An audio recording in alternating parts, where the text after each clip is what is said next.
जय गुरु जी, शुक्राना गुरु जी। गुरु जी को लख लख शुक्राना गुरुपा। हमें हमेशा अपने शरण और चरणों में रखना। सारी संगत को जय गुरु जी। अब मैं गुरु जी का मंत्र जाप करना चाहूँगा। ओम नमः शिवाय, शिवजी सदा सहाय। ओम नमः शिवाय, गुरु जी सदा सहाय। ओम नमः शिवाय, शिवजी सदा सहाय। ओम नमः शिवाय, गुरु जी सदा सहाय। जय गुरु जी, शुक्राना गुरु जी। संगत जी, गुरु जी के शरीर से एक ऐसी खुशबू निकलती थी। उन्होंने बताया था कि ये बरसों के तप से होता है। अपने अंदर का एक ऐसा स्वर्ग जिसे सचखंड भी कहा जाता है। संगत जी, हम जितना गुरुजी महाराज का शुक्राना करते हैं उतना ही हम गुरुजी के करीब पहुंचते हैं। हमारे गुरुजी कहते थे, तुम सब कुछ मुझे सौंप दो, सारा दर्द, दुख, परेशानी, चिंता, और बिल्कुल हल्के होकर मुझे याद करो। धीरे धीरे तुम्हारा जीवन खुशियों में बदल जाएगा। संगत जी, आज ऐसा ही सत्संग हमसे साझा किया है गुंजन अंकल जी ने। बहुत ही सुंदर सत्संग है। आप सत्संग के एंड तक बने रहना। आपके सारे सवालों के जवाब आपको इस सत्संग में मिल जाएंगे, इसलिए सत्संग में बने रहना। जय गुरु जी, शुक्राना गुरु जी। संगत जी, अगर मुझसे बोलने में कोई भूल चूक गलती हुई तो मुझे माफ़ कर देना, और गुरु जी आप भी मुझे माफ़ करना। आइए संगत जी, आप सुनते हैं अंकल जी का एक प्यारा सा ब्लेस्ड कर देने वाला सत्संग। जय गुरु जी, शुक्राना गुरु जी। संगत जी, अगर आप भी अपना सत्संग शेयर करना चाहते हैं तो डिस्क्रिप्शन में हमारी ईमेल आईडी है, आप उसमें शेयर कर सकते हैं। जय गुरु जी, शुक्राना गुरु जी। सभी संगत जी को जय गुरु जी। जय गुरु जी, जय गुरु जी, सात संगत जी। जय गुरु जी। बहुत बहुत शुक्राने गुरु साहिब के, जो गुरु जी ने मौका दिया अपनी वडियाई करने का, उनके गुणगान गाने का। वेल, इस लायक तो नहीं है कि प्रभु की उस्तत कर सकें, उनके बारे में कुछ बता सकें, पर जैसे आज आंटी का फोन भी आया एंड यू नो ना आंटी मुझे जानते थे ना मैं आंटी को जानता था, बट आई थिंक कहीं ना कहीं गुरु साहिब की वाइब्स होती हैं, गुरु साहिब की कृपा होती है, जो इस तरीके से संगत के बीच में प्यार है, संगत के बीच में आपस में रिस्पेक्ट है। सो गुरु जी, बहुत बहुत शुक्रिया साथ संगत से मिलवाने का, उनसे बात करवाने का। और गुरु जी के बारे में क्या कहें, नित नए रूप में गुरु साहिब आते हैं, मिलते हैं, ब्लेस करते हैं। So each day, each moment, each क्षण इज अ सत्संग, इट्स अ ब्लेसिंग। और महाराज ने कब से अपने साथ जोड़ा हुआ है would be an understatement, because Guru Sahib himself is Nirankar. So we cannot say how many lifetimes, because जब से ये आत्मा गुरु साहिब ने बख्शी है, कोई भी योनि हो, प्रभु का हमेशा अपने हर जीव के साथ एक नाता रहता है, एक बंधन रहता है, एक कनेक्शन रहता है। और हर योनि में निरंकार से ही जुड़े हैं, अर्थात गुरु साहिब से ही जुड़े हैं।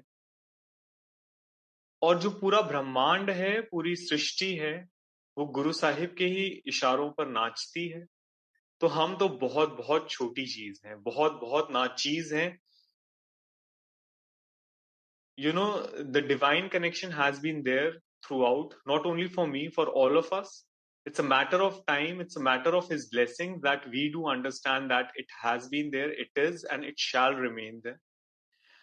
but जैसे गुरु साहिब बानी में समझाते हैं, कर्मी आपो आपनी के नेड़े के दूर।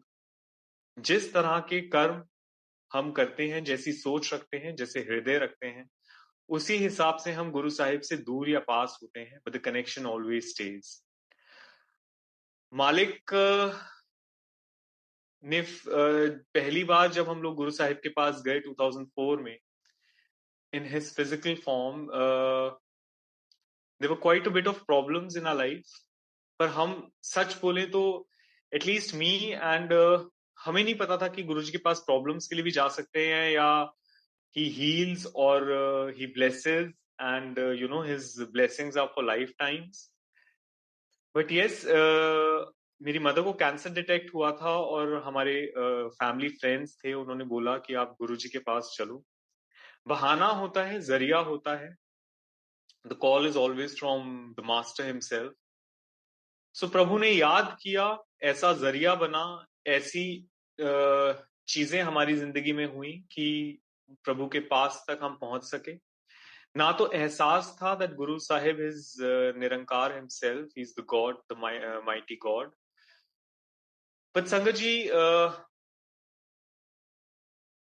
आई वुड इवन से 20 साल बहुत कम समय है गुरु जी के चरण शरण में, पर कहीं ना कहीं धीरे धीरे, बहुत धीरे गुरु जी ने ये बता दिया, समझा दिया कि वो निरंकार है।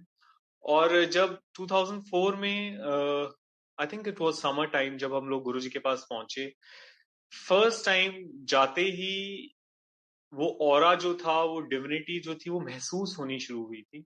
पता नहीं था, समझ नहीं थी, समझ आज भी नहीं। और संगत जी, कैसे गुरुजी ने इतने प्यार से हमें अपनाया, अपने पास बिठाया। My mother kept on crying. उनको नहीं समझ में आ रहा था वो रो किस लिए रही हैं। पर जैसा गुरु साहिब ने बताया ये बाद में और समझाया कि जब आत्मा का परमात्मा से मिलन होता है तो ये आंसू अनायास से टपक पड़ते। तो आत्मा को तो कहीं ना कहीं ये एहसास था कि ये परमात्मा है, पर हमारे इस शारीरिक समझ को, इस शरीर को वो समझ नहीं थी कि हम जान सकें प्रभु को। और संगत जी, जब हम लोग वहां से वापस आए तो रात को गुरुजी ड्रीम में आए, और रात को गुरुजी ने आके ड्रीम में मेरी मदर के बोला कि हुन फिकर ना कर, गुंजन का भी और बाकी भी सब ठीक हो जाएगा। वेल, गुरुजी को किसने बताया कि मेरा नाम गुंजन है? गुरुजी को किसने बताया कि हमारी क्या प्रॉब्लम्स हैं? गुरुजी को किसने बताया कि हम कौन हैं? एंड कुछ भी हमें नहीं पता था गुरुजी के बारे में। हमें ये नहीं पता था कि जब गुरुजी ड्रीम में आते हैं तो वो उनके साक्षात दर्शन होते हैं, जैसे गुरुजी ने बोला, और गुरुजी का ड्रीम कोई ले नहीं सकता। सो आप जितना भी गुरुजी को प्रे करें, सोचे गुरुजी के बारे में, अनलेस और until he wills, no one can dream of him. So it is his दर्शन, वो साक्षात आते हैं। और प्रभु ने आके जो ये ब्रह्म वाक्य बोले, उससे हमारी लाइफ जो है वो 360 डिग्रीज टर्न कर गई। संगत जी, I was jobless at that time, so within 2 to 3 days मेरी जॉब लग गई। उसके बाद हमारा एक कोर्ट केस चल रहा था जो एमिकेबली रिजॉल्व हो गया। My mother was detected with cancer second time around. 95 में उनको कैंसर हुआ था, जब एम्स के डॉक्टर्स ने बोला था कि she has only 6 months left with her. तब भी कैसे गुरुजी ने ही ब्लेस किया, और कैसे मेरी मदर को लाइफ बख्शी। 2004 में अपने फिजिकल रूप में अपने पास बुलाया, अपने स्ट्रॉन्ग ऑरा में बुलाया, ब्लेस किया।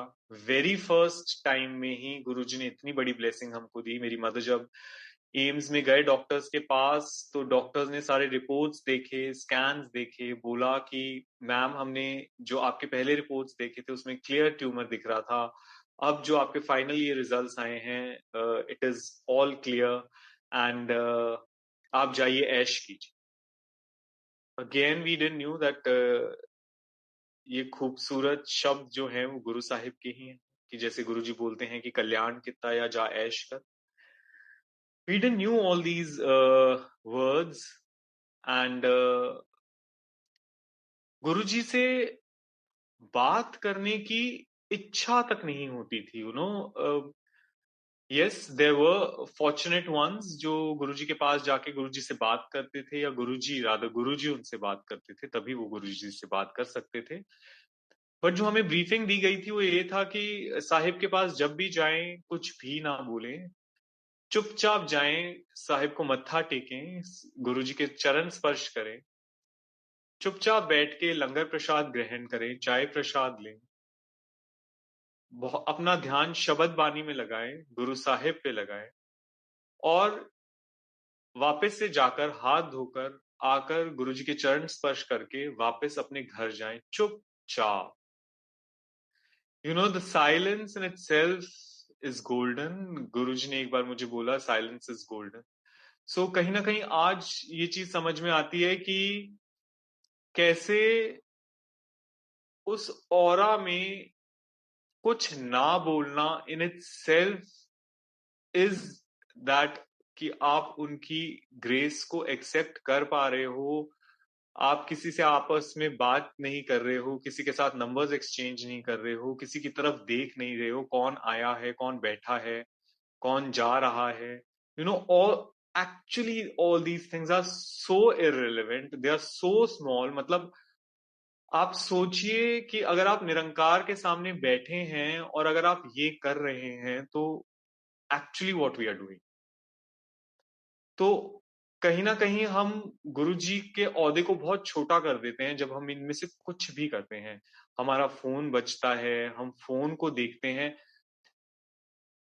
Just an for an example, अगर आप वैकुंठ में बैठे हैं, आपके सामने lord Vishnu is sitting on Sheshnag, माँ लक्ष्मी वहां बैठी हैं। Just an entry into Vaikuntha and you being there and आप उनके दर्शन कर पा रहे हैं, तो आप सोचिए कि आप वो दर्शन करेंगे, वो ऑरा में उनकी वाइब्रेशंस लेंगे, या आप किसी से बात करेंगे, या आप फोन चेक करेंगे। So somewhere down the line I feel that जब आप सत्संग में जाते हैं और आप इस तरह का व्यवहार करते हैं, that in itself is so derogatory and it is so disrespectful to the deity, to the Nirankar himself, कि हमें समझ ही नहीं है हम कहाँ आए हैं। हम इस लायक ही नहीं है कि हम इस दर पर आ सकें, हम प्रभु के सामने आ सकें, प्रभु के पास आ सकें। Because his rules and regulations, his discipline was so immaculate. It was so I won't say strict, but it was so beautifully done कि किसी को भी ऐसे नहीं लगता था कि the discipline is overpowering, but in it itself was so soothing because आप ध्यान लगा पाते थे, कोई बात नहीं करता था। आजकल संगत जो है साथ में शब्द बानी भी गाती है, मंत्र जाप भी ऊंचा ऊंचा गाती है। वेल, in those days मंत्र जाप तो था ही। there used to be no mantra jap at the end, there used to be no aarti at the end. there was a 2 hour शब्द की प्लेलिस्ट होती थी जो साहिब खुद ही गाइड करते थे डीजे अंकल को चलाने के लिए। शब्द पहले कभी बता देते थे, कभी उसी टाइम गुरुजी डायरेक्शंस देते थे उनको आंखों ही आंखों में। एंड संगत जी अभी रिसेंटली संगत who's very close to me, उनके ड्रीम में गुरु साहिब आए, उनके घर में सत्संग हो रहा था और संगत जो थी आपस में बातें कर रही थी। एंड ये जो होस्ट थे वो इतना डिस्टर्ब हो गए कि किचन में जाके रोने लग गए कि ये तो बहुत बड़ी बेअदबी है गुरुजी की। एंड संगत जी उन्होंने फिर बीच में प्लेलिस्ट रोक दी। 1 hour 50 minutes की प्लेलिस्ट हुई थी और अंकल ने जो है सबको लंगर प्रसाद सर्व किया और फिर सब संगत चली गई, थोड़ी सी संगत बची। एंड संगत जी देयर वाज ओनली वन संगत who was sitting there in ध्यान। और उसके बाद जब ये अंकल वापस, जब संगत चली गई, वापस अपने किचन की तरफ जा रहे थे तो गुरुजी जो हैं वो उनके डोर पे खड़े थे। गुरुजी ने बोला कि जहां पे मर्यादा नहीं होती वहां पर मैं नहीं आता। तो संगत जी आप सिर्फ इतना सोच लीजिए कि आप जो XYZ सत्संग में जा रहे हैं, जो इतने सत्संग अटेंड कर रहे हैं या अपने घर में सत्संग कंडक्ट कर रहे हैं, अगर वहां मर्यादा नहीं, अगर वहां संगत बात कर रही है, अगर वहां संगत के फोन बज रहे हैं या संगत व्हाट्सएप पे अपने फोन चेक कर रही है, गुरु साहिब का लंगर प्रसाद पूर्ण रूप से ग्रहण नहीं किया जा रहा है, शब्द जो हैं वो प्लेलिस्ट में नहीं चल रहे हैं, वो भाव, वो गरिमा नहीं है, तो गुरु साहिब सत्संग में नहीं आते। It's a huge and a very big lesson संगत जी। It is very easy to say कि आप सत्संग कर लीजिए, गुरुजी तो आते ही हैं। No one can take Guruji for granted. और गुरुजी ने वहां पे आके डोर पे गुरुजी खड़े रहे और गुरुजी ने बोला जहां पे मर्यादा नहीं होती वहां पर मैं नहीं आता। एंड देन जब वो वाली संगत चली गई, जो बहुत थोड़ी संगत बच गई जो मर्यादा को फॉलो कर रही थी, फिर गुरुजी आए, गुरुजी आसन पर बैठे एंड गुरुजी सेड 1 घंटे 50 मिनट की प्लेलिस्ट हो गई थी जो, ही सेड अब जो प्लेलिस्ट बची है उसको चलाओ। सो वो 10 मिनट के शब्द चले, गुरुजी ने वहां जो संगत थी उनको ब्लेस किया और ये चीज इतनी क्लियर कर दी कि मर्यादा का गुरु साहिब के दरबार में कितना ऊंचा स्थान। कहीं ना कहीं रन ऑफ द मिल हम लोग सत्संग करने लग गए हैं, आपस में संगत बात करती है, हाय हेलो होते हैं, people hug each other, people pass glances at each other, आंखों ही आंखों से एक दूसरे को विश करते हैं। वेल ऐसा कुछ भी नहीं होता था एम्पायर स्टेट में, और ज्यादा सुकून, खुशी, तृप्ति, ब्लेसिंग्स के साथ हम लोग वापस आते थे। बट आजकल सत्संग में जाकर भी हमारे को वो खुशी, तृप्ति या वो एहसास नहीं होता है गुरु साहिब का जो उस समय होता था। कहीं ना कहीं गलती हमारी है, क्योंकि हम सब ने ही ये सब चीजें शुरू कर दी हैं एंड इट्स हाई टाइम कि अब हम गुरुजी की मर्यादा को फॉलो करें। क्योंकि अगर हम सत्संग में जा रहे हैं, हम किसके लिए जा रहे हैं? क्या हम फ्रेंड्स के लिए जा रहे हैं? क्या हम संगत जो हमारी क्लोज हो चुकी है उनके लिए जा रहे हैं?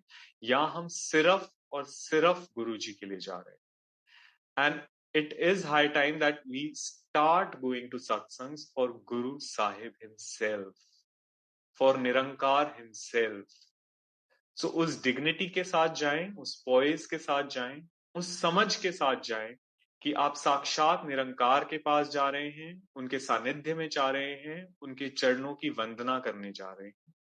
सिर्फ गुरुजी के लिए जाएं, चुपचाप जाएं, गुरुजी को मत्था टेकें, चुपचाप बैठ जाएं, आंखें बंद करके बैठें, बिल्कुल भी आंखें ना खोलें। जब प्रसाद आपको मिले पूर्ण रूप से ग्रहण करें, और उसके बाद जब लंगर प्रसाद हो जाए, सत्संग सुन के अगेन क्वाइटली, अगेन मत्था टेक के चले जाए। जितनी आप किसी से भी बात करेंगे, आप अपनी ब्लेसिंग्स अपने साथ नहीं लेकर जाएंगे, आप वो सारी अपनी ब्लेसिंग्स वहीं छोड़ जाएंगे और स्ट्रेट अपने घर जाएं। जैसे गुरुजी ने बोला, सीधा मेरे पास आओ और सीधा वापस अपने घर जाओ। और गुरुजी ने बताया कि आप अपनी प्रॉब्लम्स, अपनी नेगेटिविटी, अपने फैमिली की, अपने फ्रेंड्स की, अपने पड़ोसियों की नेगेटिविटी लेकर मेरे पास आते हो, मेरे चरणों में उसको छोड़ते हो और मुझसे ब्लेसिंग्स ना ही अपने लिए, अपने परिवार के लिए, अपने नियर एंड डियर वंस के लिए, अपने पड़ोसियों के लिए लेकर जाते हो। तो ये आपका दायित्व बन जाता है, it becomes a very big responsibility on your shoulders कि आप वो सारी ब्लेसिंग्स लेकर सीधा घर जाएं। जैसा गुरुजी ने बोला कि रास्ते में और कोई काम ना करें, किसी काम के लिए ना रुकें, सीधा गुरुजी के मंदिर से, सत्संग से डायरेक्टली अपने घर जाएं और वो ब्लेसिंग्स अपने परिवार वालों, एक्सटेंडेड फैमिली और पड़ोसियों के लिए फुल रिस्पॉन्सिबिलिटी से लेकर जाएं।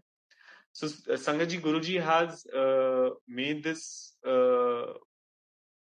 सत्संग, और जो ये तरीका गुरुजी ने डिवाइस किया है वो इतना यूनिक है, इतना खूबसूरत है, इतना प्यारा है, जिसके थ्रू गुरुजी हमें ब्लेस करते हैं। तो हाथ जोड़ के बेनती है संगत जी सबसे कि सब सत्संग की मर्यादा का ख्याल रखें, गुरु साहिब की मर्यादा का ख्याल रखें और आपस में अच्छा व्यवहार करें, अच्छी सोच रखें। एंड संगत जी, वेल, गुरुजी के जो तरीके हैं या गुरुजी कैसे ब्लेस करते हैं, we do not know, but yes, Guruji अपनी हर संगत से बहुत प्यार करते हैं, बहुत ज्यादा प्यार करते हैं।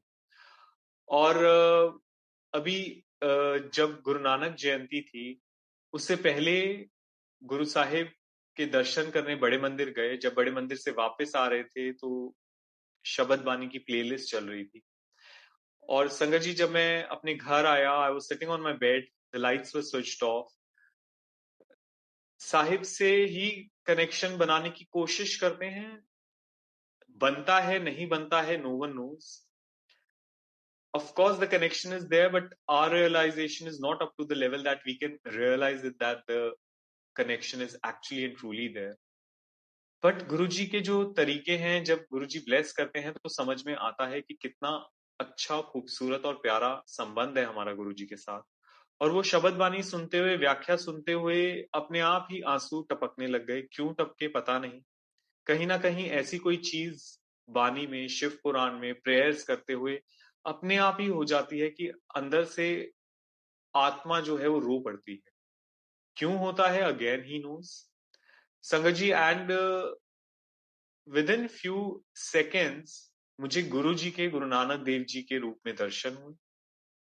आई immediately open my eyes and I said, Guru ji, I don't deserve it, please मुझे आप नानक रूप के दर्शन मत दो, क्योंकि मेरी आत्मा उतनी शुद्ध नहीं है, मेरे विचार उतने शुद्ध नहीं है, मैं आपके लायक नहीं हूं, प्लीज मुझे दर्शन मत दो। संगत जी, उसके बाद जब मैंने दोबारा आंखें बंद की, again I saw Guru Nanak Dev ji. सुनो, गुरु जी के ब्लेस करने के तरीके, उनका प्यार इतना है कि प्रभु जो है अपने नालायक बच्चों का भी हाथ नहीं छोड़ते। तो संगत जी, आप सब तो इतने प्यारे हैं, इतने शुद्ध विचार वाले हैं, इतने अच्छे आचार विचार वाले हैं, तो साहिब आप सबको क्यों नहीं ब्लेस करेंगे। And recently, I think it was last month, when I was just about to get up, मैं जस्ट उठने ही वाला था, गुरु साहिब के राम रूप के दर्शन हुए। Again I was taken a back, Guru ji इतने खूबसूरत दर्शन। Again I really had no words. But कैसे गुरु नानक जयंती के पास गुरु साहिब ने अपने नानक रूप के दर्शन दिए, और अभी कैसे राम लल्ला विराजमान हुए और अयोध्या में, और कैसे अभी रिसेंटली गुरु जी ने अपने राम रूप के दर्शन दिए। और एक संगत को संगत जी, गुरु जी ने ड्रीम में दिखाया कि हमारे घर में सत्संग हो रहा है, और गुरु जी का मैसेज आया है कि राम जी का सत्संग करना है। And Sangat ji, on 22nd, the consecration of the Ayodhya temple, उस टाइम 12 बजे से 2 बजे गुरु जी ने घर में सत्संग करवाया। और मतलब आप सोच भी सकते हैं कि गुरु जी की संगत को गुरु जी अपॉर्चुनिटी दे रहे हैं कि राम जी के लिए सत्संग करो। मतलब क्या हमको ये चीज समझ में भी आ रही है कि ये हो क्या रहा है, या हमको इसकी ग्रेविटी या डायमेंशंस भी समझ में आ रहे हैं कि गुरु जी क्या करवा रहे हैं। Well, Guru ji himself is निरंकार, और वो त्रेता युग में राम रूप में आए, गुरु साहिब द्वापर में कृष्ण रूप में आए, गुरु जी कलयुग में बुद्ध और नानक रूप में आए, और एट प्रेजेंट गुरु जी जो हैं वो अपने इस खूबसूरत रूप में आए हुए हैं, and he is all over. तो संगत जी, द जोत is one and Guru Sahib forms are many. और गुरुजी किस समय किस रूप में कल्याण करते हैं, कौन सी अपनी वाइब्रेशन से हमें ब्लेस करते हैं, अगेन ही नोस कि किस संगत को राम नाम जाप के लिए देना है। ही नोस किस संगत को ओम नमः शिवाय शिव जी सदा सहाय नाम दान देना है। ही नोस किस संगत को हरे रामा हरे कृष्णा कृष्णा कृष्णा हरे हरे नाम संकीर्तन से जोड़ना है।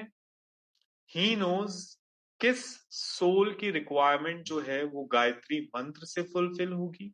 ही नोज कि किस संगत के लिए दुर्गा सप्तशती पाठ है। But yes, the guidance would be from the master himself. ये पूरी कायनात जो है आपको ये समझाने में तब लग जाती है कि आपके लिए कौन सा पाठ है, आपके लिए कौन सा जाप है, जब गुरु साहिब ये चाहते हैं कि आपको वो पाठ या जाप या नाम मिले। सो संगत जी, आप सिर्फ और सिर्फ गुरु साहिब के चरणों का ध्यान कीजिए, गुरु जी के ऊपर मेडिटेट कीजिए, गुरु जी का नाम जाप कीजिए। जो भी आपकी भक्ति है, जो भी आपकी प्रेयर्स हैं, सिर्फ और सिर्फ गुरु जी के चरणों में अर्पित कीजिए। क्योंकि जैसा गुरु जी ने बोला है कि आप जो भी प्रेयर करें, जब आप वो मुझे देते हैं तो मैं उसे पूर्ण करता हूं, और उस डेटी की शक्ति को इन्वोक करके आपको ब्लेस करता हूं। So look at his grace and look at his नीवापन कि निरंकार himself, well, he's above all the part, he's above all the नाम, yet आप जो भी पाठ साहिब को अर्पित करते हैं, जो भी, may it be from Bible, may it be from Quran, may it be from Guru Granth Sahib, may it be from Gita, may it be from Shiv Puran, may it be Hanuman Chalisa, may it be Durga Sapshati, Sahib को सब कबूल है। क्यों कबूल है? क्योंकि ये सारी फॉर्म्स गुरु जी की ही हैं। And the master himself is saying कि मैं उसे पूर्ण करता हूं। पूर्ण क्यों करते हैं? बिकॉज हम जो भी पाठ करते हैं, ना ही हमारा स्पष्ट उच्चारण होता है, ना ही हमारे अच्छे स्वच्छ भाव होते हैं, ना ही हमें पाठ की मर्यादा पता है, ना ही हमें तौर तरीके पता है। तो here is the master who's taking the guarantee that वो उस पाठ को पूर्ण करे। तो संगत जी, जो भी आपका पाठ है, साहिब के चरणों में उसको अर्पित कीजिए and just be connected with him. His teachings, his principles are the easiest. यहाँ पे कोई दिखावा नहीं है, यहाँ पे कोई पाखंड नहीं है, यहाँ पे कोई रिचुअल्स नहीं है। बहुत आसान है गुरुजी से जुड़ना, पर कहीं ना कहीं आजकल हमें अनलेस और अनटिल कोई बहुत इंटेलेक्चुअल चीज या कोई हमारे माइंड को सिमुलेट करने वाली चीज या हमें कोई कॉम्प्लिकेटेड चीज ना दी जाए, हमें ऐसा लगता है हमने कुछ किया नहीं। बट गुरुजी जितने सिंपल हैं, उनके साथ कनेक्शन बनाना भी उतना ही सिंपल है। सो कहीं ना कहीं हमें सिंपल होना पड़ेगा, अपनी सोच स्वच्छ करनी पड़ेगी, अपने भाव निर्मल करने पड़ेंगे, तभी कहीं ना कहीं जाकर हमें गुरु साहिब का सानिध्य मिलेगा, उनके चरणों की प्रीति मिलेगी। सो संगत जी, thank you so much for giving me this divine opportunity कि मैं प्रभु की वडियाई कर सकूं, उनका गुणगान कर सकूं। जैसा गुरुजी ने बोला, जो सत्संग करता है और जो सत्संग सुनता है, दोनों ही ब्लेस होते हैं। उस समय गुरु साहिब की वाइब्रेशंस दोनों तरफ फ्लो कर रही होती है। तो मुझे आज ये मौका दिया गया गुरु साहिब की वाइब्रेशंस एक्सेप्ट करने का, उसके लिए बहुत बहुत शुक्रिया। और साथ संगत जी, आप सबके भी चरण वंदना। Thank you so much for being here, listening to the satsang and listening to our beloved Guru Sahib's गुणगान। जय गुरु जी। जय गुरु जी, शुक्राना Guru ji. Thank you uncle, thank you so much. आपके जो गाइडेंस, जो गुरुजी की एक्चुअल में जो गुरुजी ने गाइडेंस आप लोगों को दी और वो हमें जो मिल रही है, तो बहुत अच्छे से, बहुत ब्यूटीफुली आपने उसको सबको एक्सप्लेन किया। और बिल्कुल सही एग्जाम्पल कि दरबार में बैठे हैं तो वो फील करो कि हम उस धाम, उस शिवलोक में, उस ब्रह्मलोक में बैठे हैं, जहाँ पे परमात्मा खुद बैठे हैं और हम उनके सामने हैं। तो क्या हम उस टाइम पे क्या करेंगे? उस टाइम क्या हमें परिवार या हमें अपना फोन या हमें अपना कुछ और ध्यान रहेगा, या हम अपने लिए इतने स्वार्थी हो जाएंगे कि हम उनके दर्शनों के अभिलाषी और उनके पास बैठ के वो जो ब्लेसिंग्स हैं वो लें। तो बहुत अच्छे से अंकल जी आपने बहुत ब्यूटीफुली, सीरियसली बहुत अच्छे से समझाया। और कहते हैं कि अगर एक भी समझ जाए तो सत्संग सफल हो जाता है। तो एक भी सही राह आ जाए और एक भी जुड़ जाए गुरु जी के चरणों से, तो बहुत बहुत शुक्राना गुरु जी का। आज गुरु जी ने जो सत्संग सुनवाया, और ये क्यों सुनवाया ये बिल्कुल हमें नहीं पता, बट सबके लिए मैसेज है, हम सबके लिए ही है कि जहाँ जहाँ हमारी कमियां, हमारे खुद के फ्लॉज हैं, वो हमें खुद से देखने हैं और उस सत्संग रूप को याद करते हुए उस पे चलने की कोशिश करें। जय गुरु जी, शुक्राना। Thank you uncle, thank you so much. और अगर आप कुछ और ऐड ऑन करना चाह रहे हैं, अगर अभी सत्संग में कुछ माइंड में अगर गुरु जी दे रहे हैं भाव, तो आप कंटिन्यू कर सकते हैं। आंटी, मैं अभी ब्लैंक हो गया हूँ बिल्कुल। ठीक है अंकल जी, ठीक है, शुक्राना। Thank you so much uncle. Thank जय यू। गुरु जय गुरु संगत। जी।